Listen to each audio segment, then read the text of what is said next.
Like what I do is... Just like right now though, I don't need to... Here, pull it out, you can breathe. Now, if you ever have to like, if it ever like comes out of your mouth while you're underwater, you have to put it back in, like blow into it, and then breathe. Just don't let it come out of you. Have I ever? Yeah, all the time. I've thrown up through regulators before, or not thrown up. This but one, like very recently, I can taste it. Yeah. No, that's a borrowed one. So do you breathe out into it? Or... Well, put your head underwater. That's where the bubbles come from.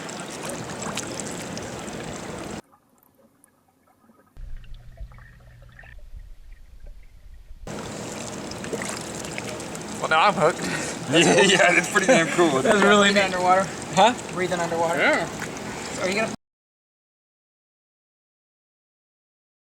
The story is about Marvin, an aquaphobic guy who drops his fiancée-to-be's engagement ring at the bottom of a swimming pool and has to rescue it before his Olympic swimmer brother woos her away.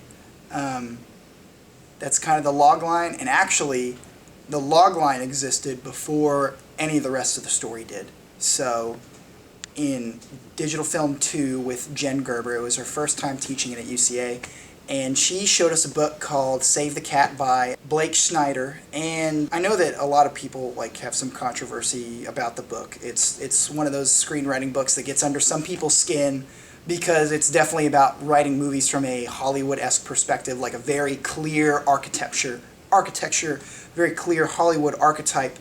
But it talks about the power of a log line, and then if you have a good long line, if you start out, if you can explain the film to somebody in less than 2 minutes, and preferably in a single sentence, then you're going to have a good story. And not necessarily that, like, bad stories take a long time to explain, but you should be able to get to the core ideas and the core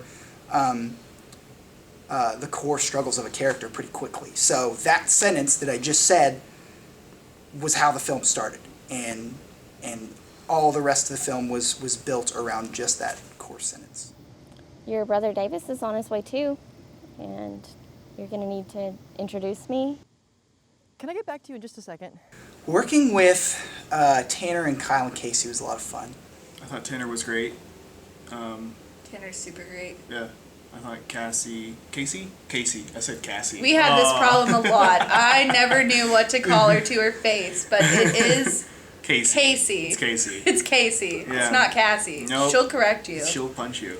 I love working with my friends in the film department. Every time I set out to make a movie, I think I want to have some great people on it and make this movie look great. And it always does, but it always does because I work with my friends and I work with people that I'm comfortable with and I can laugh with. And so every person in the film department just gave everything to this project. You know, Cole and Amanda and Tian and Taylor, Drain, and so many people, you know, did so much for this project. And the film only exists because they were involved with it.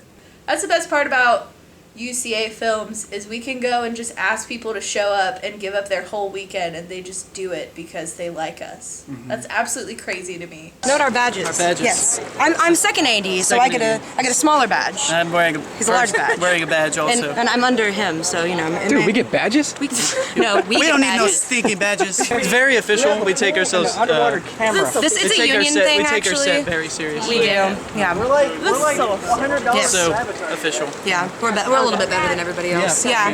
But you can tell. By the badge. By the badge. We've talked about that. And they wonder why they can't sit at the cool table. Of course. No, you can't. You can't sit with us. Oh, that's so cold. That's so cold. That sucks. That's so cold. It'd be better to have Taylor. You're cold.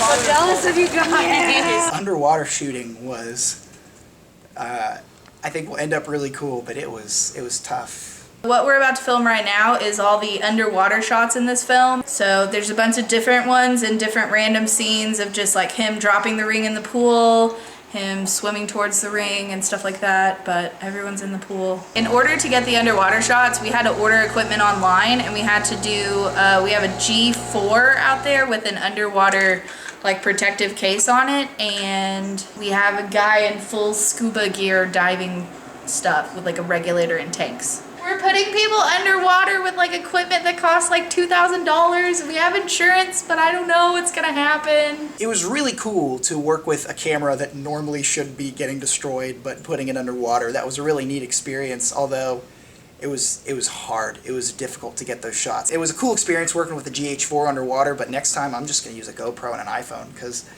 those things can produce great images and for a lot cheaper. Jack's awesome. I love Jack. He's so Jack's great. great. He's so nice. He does a really good job at making sure that everyone feels like he wants them to genuinely be there. He's just a really happy person. So, Yeah. like, every day, every morning, he's just like, hey! It's a movie. Well, it makes you feel like you're welcome. Definitely. Yeah.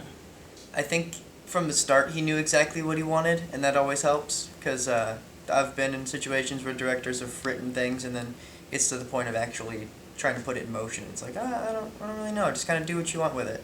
It's like, well, sometimes I know that you want a specific thing, so I want to know what you want. And then they don't always know the answer to that, but Jack always did. So that was very nice. We are on scene 20.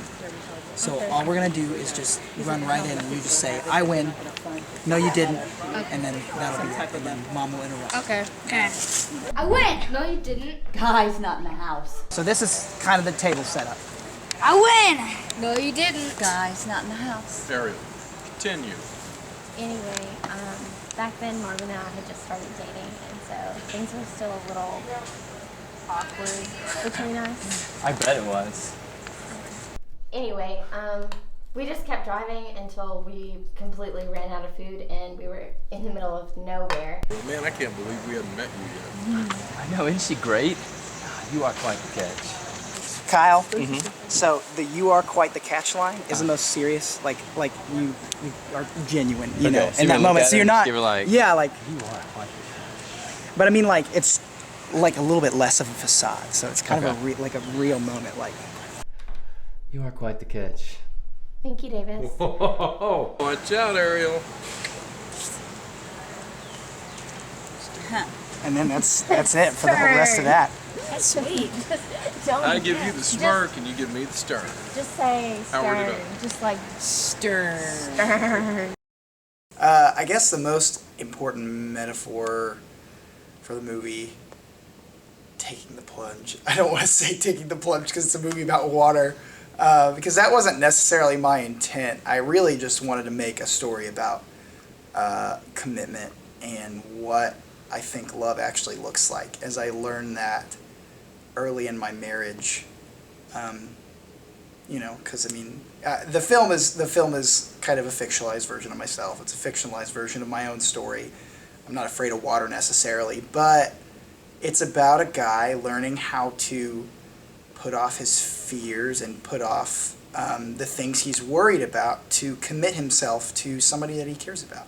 So it's not a movie that's about like this feeling love or this or like this infatuation that people always talk about in Hollywood. That sure, you can feel something for somebody, but that doesn't last. That never does. None of that is real.